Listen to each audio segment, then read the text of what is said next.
मानवत murders 2024 एक thriller और suspense web series है जो एक छोटे से कस्बे मनवत में घटने वाली रहस्यमयी हत्याओं पर आधारित है। कहानी की शुरुआत तब होती है जब एक शांतिप्रिय गांव में एक के बाद एक अज्ञात हत्याएं होने लगती हैं, जिससे पूरे गांव में दहशत का माहौल बन जाता है। मुख्य कहानी की शुरुआत इंस्पेक्टर अर्जुन राणा के गांव पहुंचने से होती है, जिसे इन हत्याओं की जांच के लिए भेजा गया है। अर्जुन एक तेजतर्रार पुलिस अधिकारी है, लेकिन उसका अतीत भी कुछ रहस्यों से भरा हुआ है। जब वह मनवत में आता है तो उसे पता चलता है कि गांव के लोग इन हत्याओं को किसी अंधविश्वास या प्रेत आत्माओं से जोड़कर देख रहे हैं। अर्जुन को शुरू में इन घटनाओं को समझने में काफी मुश्किलें होती हैं, क्योंकि गांव वाले उसके साथ सहयोग नहीं करते। जैसे जैसे अर्जुन गहराई से जांच करता है, उसे पता चलता है कि हर मर्डर किसी न किसी बड़े राज से जुड़ा हुआ है। इन हत्याओं में एक पैटर्न भी उभरता है, जैसे हर हत्या के बाद एक खास निशान छोड़ा जाता है, जो कि एक पुरानी धार्मिक किताब से जुड़ा हुआ है। मुख्य पात्र और संदिग्ध। एक सरपंच चंदर सिंह, गांव का प्रभावशाली व्यक्ति, जिसके पास गांव के हर शख्स की जानकारी है।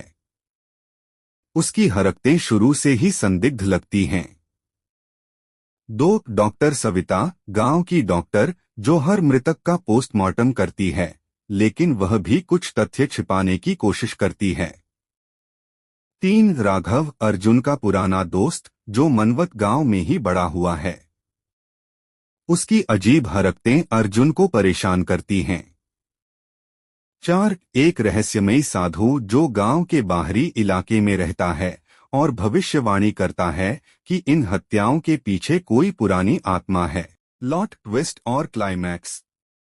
जांच के दौरान अर्जुन को पता चलता है कि इन हत्याओं का संबंध गांव के 20 साल पुराने एक केस से है, जिसमें कुछ बच्चों की मौत हो गई थी और गांव के कुछ रसूखदार लोगों ने इस मामले को दबा दिया था।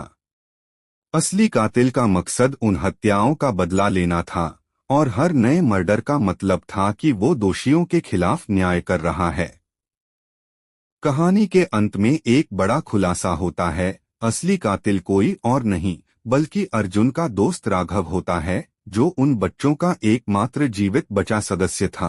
अर्जुन को यह जानकर गहरा झटका लगता है, लेकिन राघव का मकसद सुनकर उसे समझ आता है कि इन हत्याओं के पीछे केवल बदले की भावना ही नहीं, बल्कि न्याय की मांग भी थी।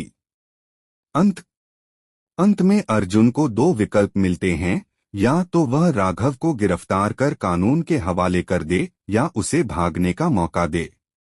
कहानी का अंत एक सस्पेंस के साथ होता है, जहां अर्जुन राघव को भागने का मौका दे देता है और राघव अंधेरे में गायब हो जाता है, यह कहकर कि यह अंत नहीं बल्कि शुरुआत है। मानवत मर्डर्स की कहानी अंत तक दर्शकों को बांधे रखती है, जहां हर मोड़ पर नए रहस्य और नए खुलासे होते हैं, जो सच्चाई की परतों को धीरे धीरे खोलते हैं।